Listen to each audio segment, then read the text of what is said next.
Now it is visible. Yes, ma'am. Ma'am. Okay. Then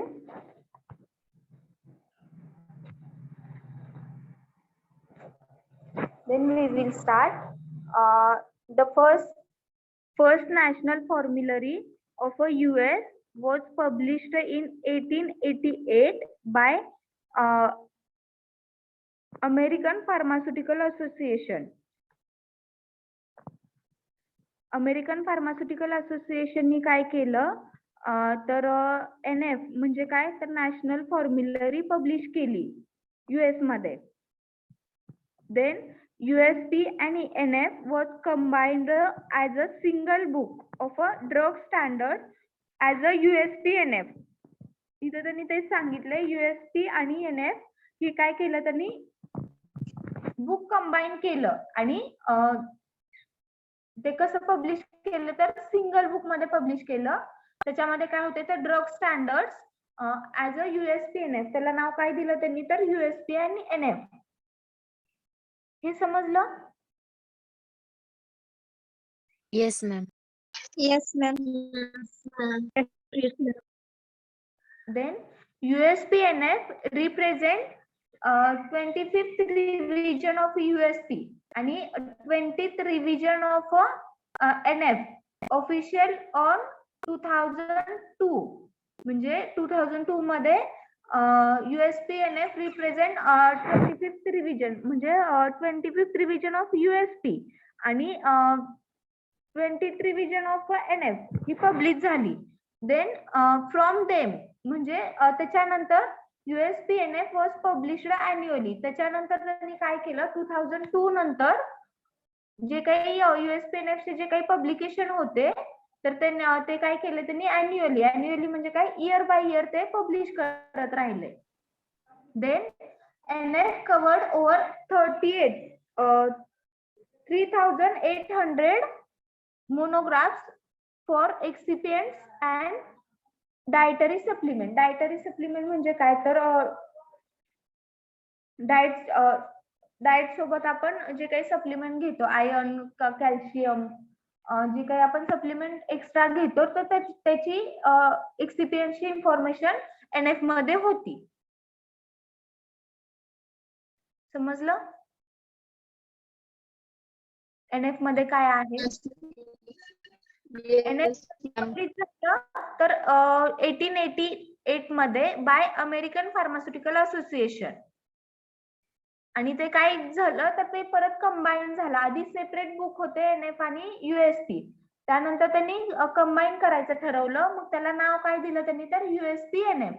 आणि त्यानंतर जी काही 25th रिव्हिजन होती USP ची आणि 23 रिव्हिजन ऑफ NF ती कधी पब्लिश झाली 2002 मध्ये. आणि त्याच्यानंतर USP NF जे काही पब्लिश झालं 2002 नंतर जे काही पब्लिश होत होते USP NF तर ते कसे पब्लिश व्हायला लागले तर अॅन्युअली म्हणजे इयर बाय इयर ते पब्लिश होत होते.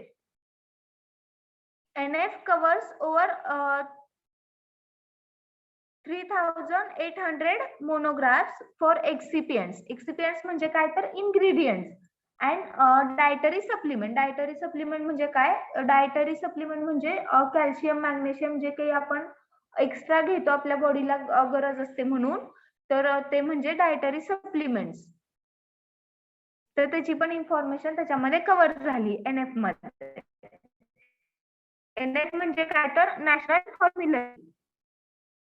हे एक बुक आहे फार्माकोपिया सारखं किंवा USP म्हणजे काय तर United State pharmacopoeia त्याच्यासारखं national formulary हे एक बुक आहे. तर त्याच्यामध्ये फार्माकोपिया सारखेच ऍडिशन आहे.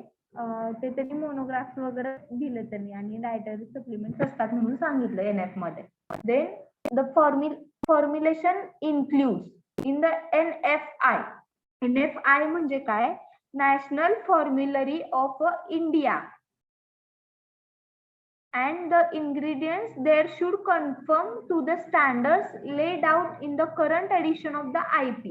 म्हणजे ही जी काही NFI आहे NFI म्हणजे काय तर national formulary of India the formulation includes in the NFI, म्हणजे जे काही NFI मधले जे फॉर्म्युलेशन होते तर ते काय झाले, अँड द इन्ग्रेडियंट्स, जे फॉर्म्युलेशन आणि इन्ग्रेडियंट्स होते they should confirm to the standards, म्हणजे जे काही त्याचे स्टँडर्ड्स आहेत NFI मधले फॉर्म्युलेशन आणि इन्ग्रेडियंट्सचे स्टँडर्ड्स, ते कुठून त्यांनी घेतले तर current edition of the IP, आपली जी काही इंडियन फार्माकोपिया आहे त्याच्यामधून त्यांनी ड्रगचे स्टँडर्ड्स किंवा फॉर्म्युलेशनचे स्टँडर्ड्स त्यांनी घेतले. कशामध्ये तर NFI मध्ये. NFI म्हणजे काय, नॅशनल फॉर्म्युलरी ऑफ इंडिया. समजलं फर्स्ट लाईन मध्ये काय आहे, जी काही नॅशनल फॉर्म्युलरी होती ऑफ इंडिया त्याचे त्यांनी काय केले, फॉर्म्युलेशन आणि ingredient should be confirm to the standard, म्हणजे त्याचे फॉर्म्युलेशनचे जे काही इन्ग्रेडियंट्स आणि फॉर्म्युलेशनचे काही स्टँडर्ड्स होते तर ते त्यांनी काय केले, lay down in the current edition of IP, जी काही करंट एडिशन होती IP मधली तर त्याच्यामधून त्यांनी स्टँडर्ड्स घेतले.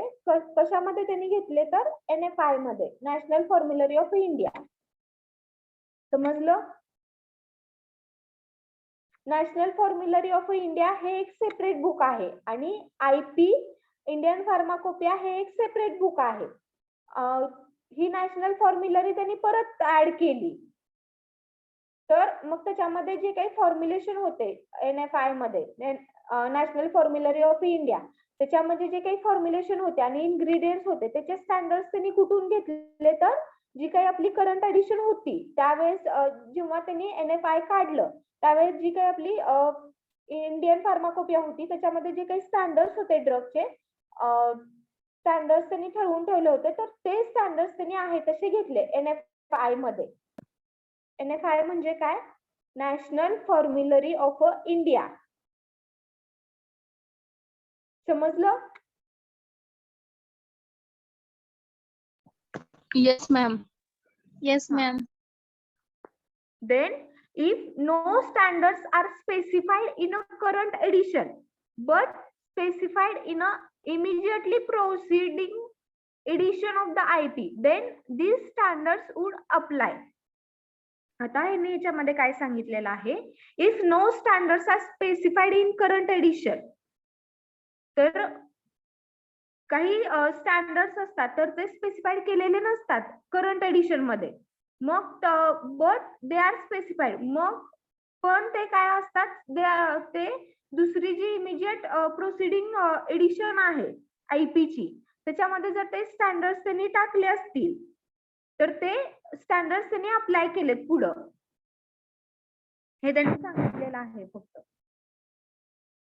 If no standards are specified in current edition, जी काही IP ची करंट एडिशन आहे त्याच्यामध्ये जर त्यांना जो पाहिजे त्या ड्रगचं स्पेसिफिकेशन किंवा स्पेसिफाईड ड्रगचं जर स्टँडर्ड्स त्यांनी मेन्शन केलं नसेल तर ते कुठून घ्यायचे, तर आपली जी IP आहे तर ती आपण इयर बाय इयर चेंज होते हे आपण बघितलं.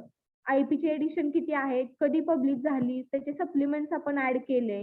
सप्लिमेंट्स मध्ये आपण काय ऍड करतो तर एक्स्ट्राची जी काही ड्रग आलेत त्याची जी इन्फॉर्मेशन आहे, स्टँडर्ड्स काही एक्स्ट्रा नवीन आलेत तर ते आपण सप्लिमेंट्स मध्ये ऍड करू. कशाच्या तर IPच्या.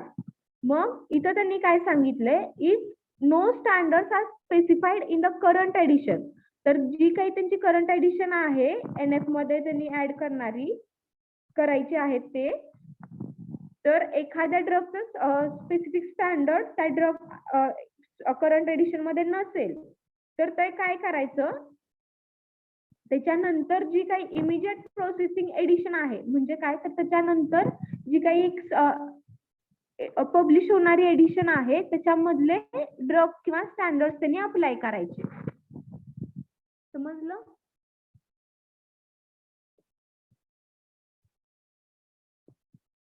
Got it or not?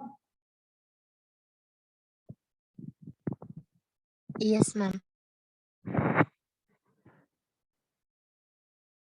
If no standards are specified in a current edition of a IP, म्हणजे आपल्याला जो काही स्टँडर्ड पाहिजे तर तो त्या आयपी मध्ये नसेल, करंट एडिशन जी आहे त्याच्यामध्ये नसेल, तर त्यांनी काय करणार, जी काही पुढची एडिशन आहे आयपीची तर त्याच्यामध्ये जर तो स्टँडर्ड पब्लिश असेल तर तो स्टँडर्ड त्यांनी घेणार आणि यूज करणार.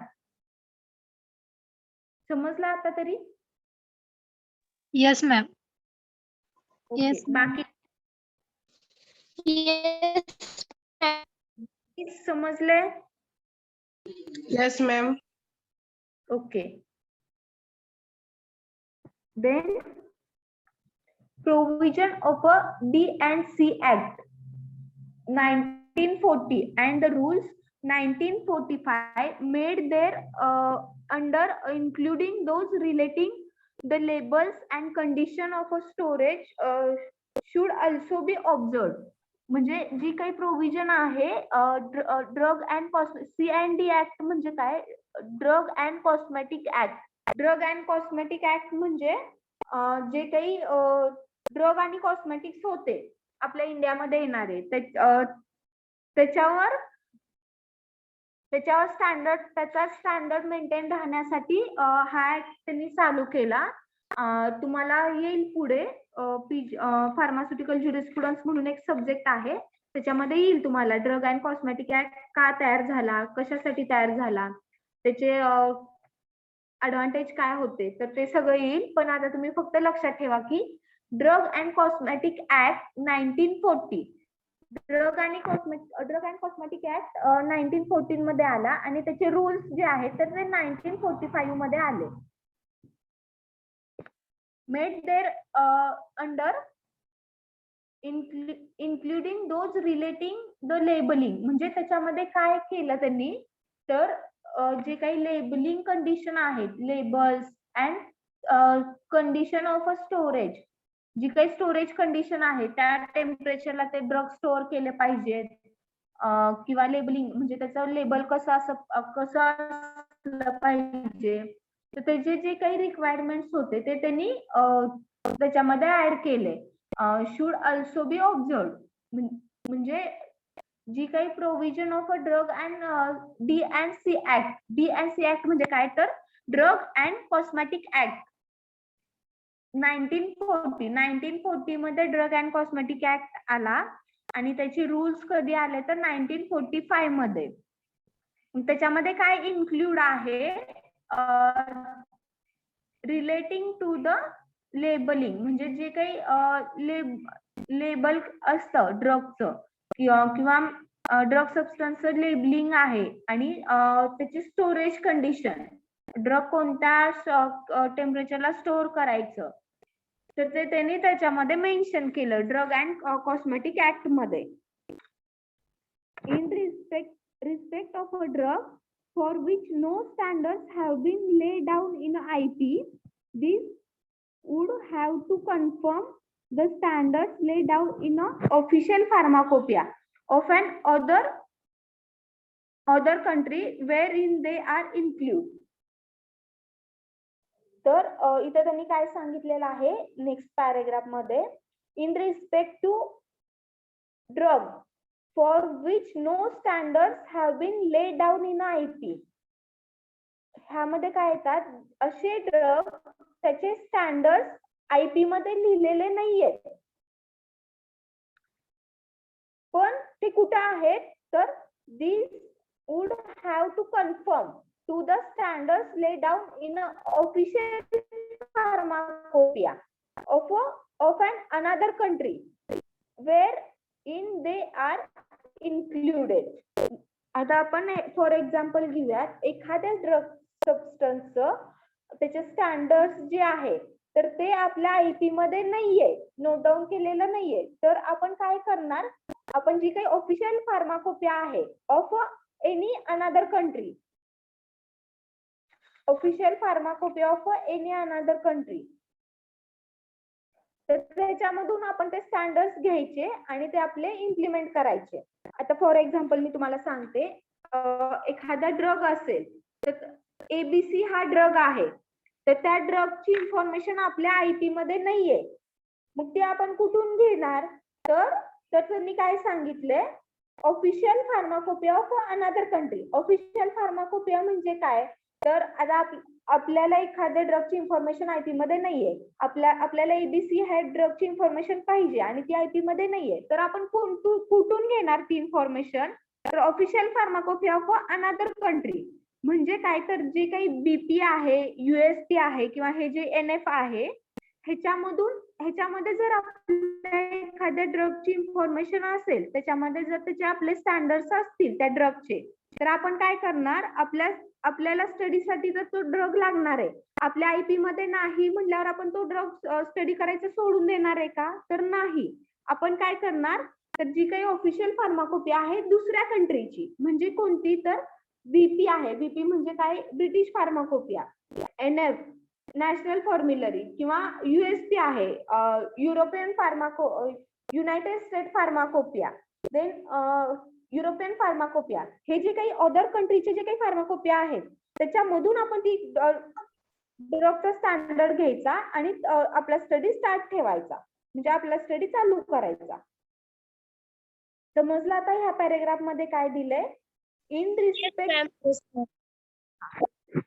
in respect of drug of which no standards have been laid down in IP.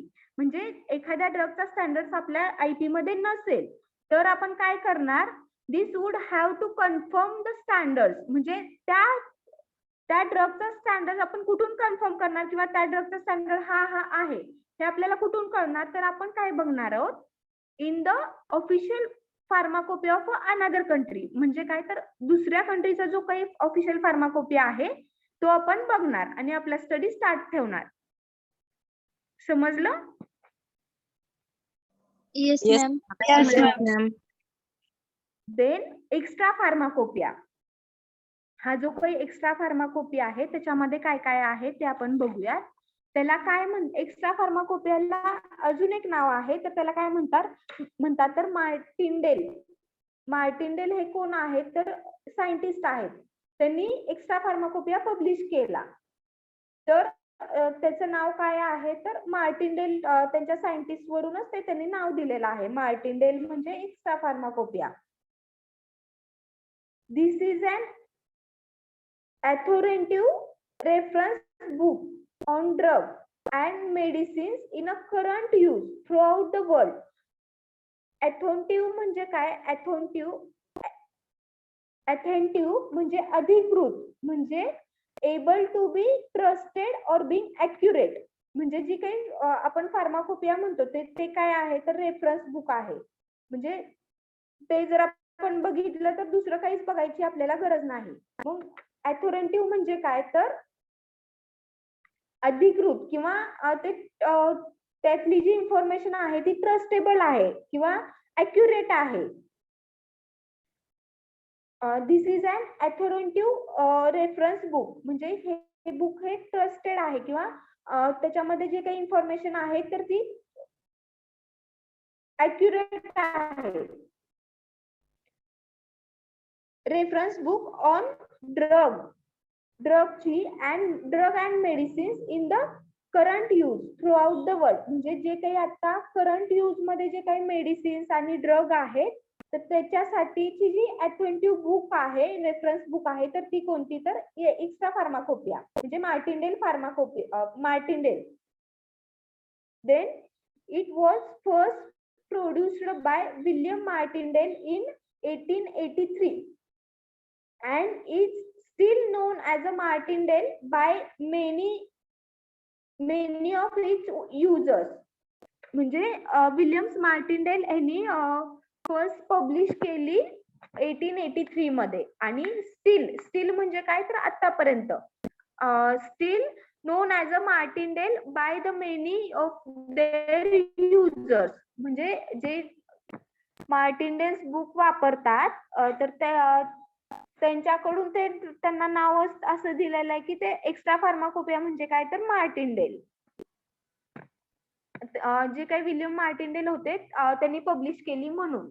Then it aims to provide practising pharmacist and physicians with up to date information on all subject all substance, official, unofficial and proprietary that are currently used in a pharmacy. म्हणजे ह्याचं M काय होतं तर Martindale जे आहे त्याचं M काय आहे तर टू प्रोव्हाइड प्रॅक्टिसिंग फार्मसिस्ट म्हणजे जे काही फार्मसिस्ट आता सध्या प्रॅक्टिस करतायत आणि जे फिजिशियन आहेत फिजिशियन आणि फार्मसिस्ट जे आता प्रॅक्टिस करतायत त्यांना अप टू डेट इन्फॉर्मेशन म्हणजे करंट नॉलेज त्यांना भेटावं ऑन ऑल सबस्टन्स म्हणजे सगळ्या सबस्टन्सचं त्याच्यामध्ये काय इन्क्लूड आहेत ऑफिशियल अनऑफिशियल अँड प्रोप्रायरेटरी म्हणजे ऑफिशियल ड्रग असतील किंवा अनऑफिशियल ड्रग असतील आणि प्रोप्रायरेटरी म्हणजे काय तर ओनरशिप म्हणजे एखादं ड्रग असतं तर एक सायंटिस्ट असतात त्यांचे तर ते ड्रग त्यांनी इन्व्हेंट केलेलं असतं मग ते ड्रग काय झालं त्यांच्या नावावर त्यांना पेटंट मिळालं नवीन इन्व्हेन्शन असल्यामुळे ते ड्रगचं पेटंट त्यांच्या नावावर निघालं तर जे काही ओनर आहेत तर त्या ड्रगचे ओनर म्हणजे कोण तर ते ज्यांना पेटंट मिळालंय तर ते मग ह्या अशा ड्रगची लिस्ट वेगळीच असते ज्यांच्या नावावर पेटंट आहेत किंवा जे नवीन इन्व्हेन्शन झालेलं ड्रग आहे आणि कुणाच्या नावावर आहे त्याचे ओनर कोण आहेत त्या ड्रगचे तर ते ती लिस्ट कशामध्ये येते तर प्रोप्रायरेटरी मध्ये येते मग ह्या मार्टिनडेल मध्ये ते सुद्धा ड्रग इन्क्लूड आहेत that are currently used in a pharmacy मग ते आता ड्रग करंट यूज मध्ये आहेत समजलं एम काय आहे मार्टिनडेलचं Yes, ma'am. हा जे काही अप टू डेट इन्फॉर्मेशन आहे ड्रगची जी आता करंट प्रॅक्टिस मध्ये यूज होते तर ती लोकांपर्यंत पोहोचवायची लोकांपर्यंत लोक म्हणजे कोण येणार तर फार्मासिस्ट आणि फिजिशियन आणि फार्मासिस्ट पर्यंत अप टू डेट इन्फॉर्मेशन पोहोचवायची कोणत्या सबस्टन्सची तर official official drug unofficial drug and proprietary substance जे काही असतील तर त्यांची करंट फार्मसी मध्ये यूज होणारे जे काही ड्रग आहेत त्यांची इन्फॉर्मेशन फार्मसिस्ट आणि फिजिशियनला पोहोचावी तर त्याच्यासाठी हे बुक काढलेलं आहे त्यांनी एक्स्ट्रा फार्माकोपियाच्या नावाने then the Extra Pharmacopoeia to provide concise unbiased information regarding biodrug of a clinical interest, largely summarized from the pre-reviewed literature. इथं नोटबुक ऑफ स्टँडर्ड्स असं आहे ते स्पेलिंग मिस्टेक चुकून झाली आहे not a book of standards असं झालंय तर ते नोटबुक ऑफ स्टँडर्ड्स असं आहे टू प्रोव्हाइड कन्साइज म्हणजे काय तर ब्रीफ इन्फॉर्मेशन मार्टिनने काय आहे मार्टिनडेल मध्ये तर टू प्रोव्हाइड कन्साइज म्हणजे काय तर ब्रीफ इन्फॉर्मेशन अनबायस्ड म्हणजे फेअर और राईट इन्फॉर्मेशन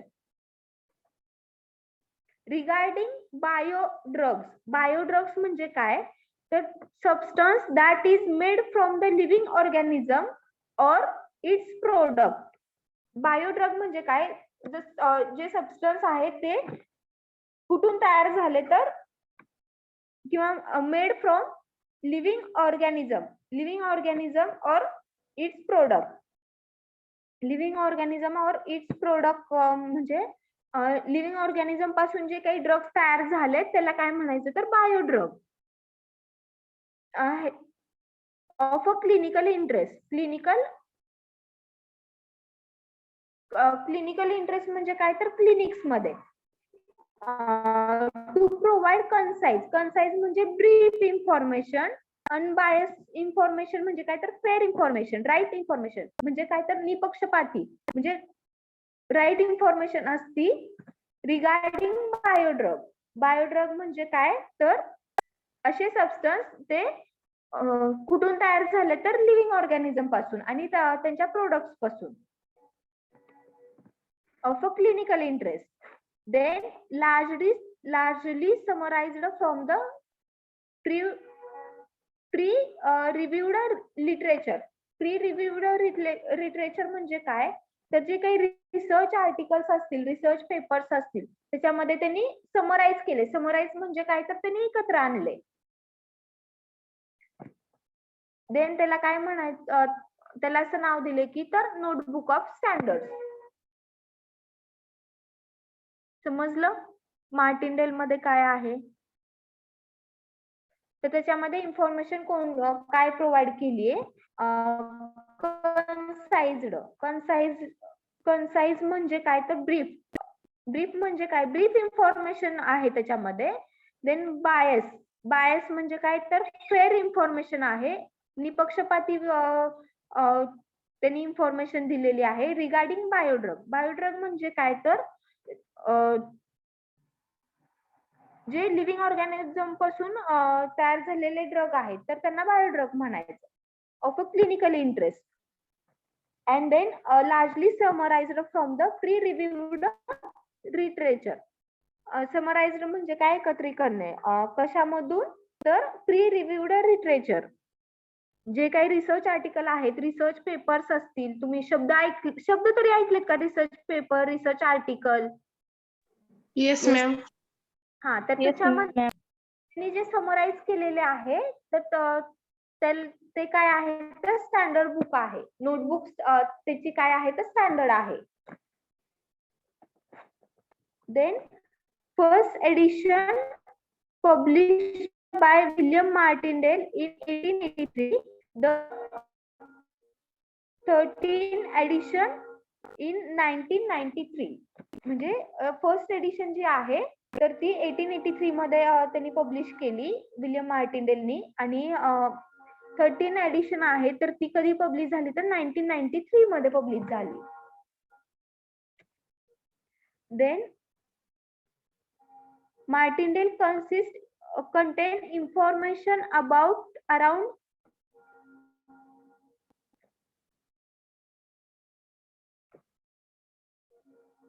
500 बायोड्रग्स. म्हणजे ह्याच्यामध्ये एवढे ड्रग आहेत, 500 बायोड्रग्स आहेत इन क्लिनिकल यूज. जे काही क्लिनिकल यूज मध्ये आहेत, तर त्याच्यामध्ये काय आहे, तर केमिकल बेस्ड ड्रग. जे केमिकल बेस्ड ड्रग आहेत ते येतात. And traditional biological substance. जे काही जुन्या पद्धतीचे किंवा जुने जे ड्रग आहेत, biological substance, like antibiotic. Antibiotic म्हणजे काय, that fights the bacterial infection. जे काही बॅक्टेरियल इन्फेक्शन असतं, तर त्याच्या अगेन्स्ट काम करणारे जे ड्रग आहे, तर त्याला काय म्हणायचं, तर antibiotics. Then hormones and biologic blood products आणि हॉर्मोन्स. अँटीबायोटिक म्हणजे काय, तर that fight the bacterial infection. Martindale मध्ये काय आहेत, तर 5000 बायोड्रग आहेत in a clinical use. Clinical use मध्ये बायोड्रग्स येतात. तर त्याच्या बेस काय आहे, तर केमिकल बेस्ड ड्रग. मग त्याच्यामध्ये क्लिनिकल यूज मध्ये कोणते कोणते ड्रग येतात, तर त्यांनी लिस्ट दिली आहे. List chemical based drug and traditional biological substance like antibiotic, hormone and blood products. Traditional biological substance मध्ये काय येतात, तर antibiotics, hormones and blood products. Antibiotic म्हणजे काय, तर fight against the bacterial infection. Hormones म्हणजे तुम्हाला माहिती आहे, आणि ब्लड प्रोडक्ट म्हणजे काय, ते पण तुम्हाला माहिती आहे. Then extra pharmacopoeia book fully title work. Hello ma'am, लेक्चरचं टायमिंग संपलं नाही का, 4:15 वाजलेत. हा, आपण एक्स्ट्रा फार्माकोपिया संपूर्ण लेक्चर स्टॉप करूयात. 2 स्लाइड राहिलेत. Then extra pharmacopoeia. Martindale consists information on the drug in clinical use worldwide as well as selected investigational and veterinary drugs herbal and complementary medicines. Veterinary drug म्हणजे काय, तर जे काही animals साठी जे काही ड्रग युज होतात तर ते herbal and complementary medicines. Herbal medicines म्हणजे जे काही नॅचरली अवेलेबल ड्रग मेडिसिन्स असतील तर ते येतात. कॉम्प्लिमेंटरी मेडिसिन्स मध्ये काय येतात, तर कॉम्प्लिमेंटरी मेडिसिन्स मध्ये जे काही आपण एक्स्ट्राचे जे मेडिसिन्स घेतो, व्हिटॅमिन्स किंवा आयर्न किंवा बॉडी बिल्डिंग साठी जे काही आपण मेडिसिन्स घेतो तर ते कशामध्ये येतात, तर कॉम्प्लिमेंटरी मेडिसिन्स मध्ये. Then pharmaceutical excipients. Pharmaceutical excipients म्हणजे काय, तर pharmaceutical ingredients. Then radio pharmaceuticals. Radio pharmaceuticals म्हणजे काय, तर त्याच्यामध्ये रेडिओ ऍक्टिव्ह मटेरियल असतात. Then vitamins and nutritional agent, vaccines, contrast media and diagnostic agent, medicinal gases, drugs of abuse and recreational drugs, toxic substance, disinfectants and pesticides. It also include almost 700 disease treatment review. म्हणजे हे जे काही extra फार्मास्कोपियामध्ये जे काही आहेत medicine हे त्याच्यामध्ये असतात आणि जे काही 700 डिसीज वर त्याचे ट्रीटमेंट वर रिव्ह्यू आहेत. रिव्ह्यू म्हणजे काय, तर त्याच्यामध्ये ड्रग इन्क्लूड केलेले आहेत मार्टिनडेल मध्ये. आणि लास्ट स्लाइड आपण बघूया. दिस बुक हॅज 3 इंडेक्स, नेमली directory of manufacturer, pharmaceutical terms in a various language and general index. Then pharmaceutical terms in a various language index listed nearly 46,000 pharmaceutical terms and route of administration in 30 major European languages and aid to the non-native speakers in interpreting packaging products. Non-native speakers म्हणजे काय, तर ज्यांना ती language येत नाही. तर some people who learning the language, जी काही European language आहे तर असे पीपल ज्यांना युरोपियन लँग्वेज येत नाही तर ते म्हणजे कोणतं, non native speakers in interrupting packaging products.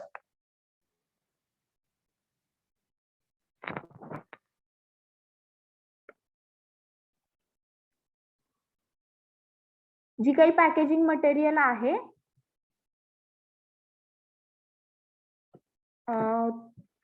Non native speakers म्हणजे कोण, तर someone who are learning the language, म्हणजे ज्यांना लँग्वेज माहित नाही तर ते लर्न करतायत ते पीपल्स आहे ना त्याच्यामध्ये. तर इथं आपला मार्टिनडेल संपला किंवा एक्स्ट्रा फार्माकोपिया संपला. आपण काय काय बघितलं फार्माकोपियामध्ये,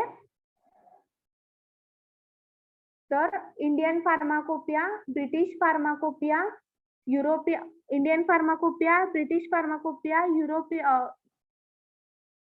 United State pharmacopoeia, national formulary. हे आपण एवढे फार्माकोपिया बघितले. इथं आपला फार्माकोपियाचा चॅप्टर संपतो. जे काही सायलेंट फीचर्स आहेत फार्माकोपिया हे आपण नेक्स्ट लेक्चरला बघूया. तो लास्ट पॉइंट आहे आपला फर्स्ट चॅप्टरचा.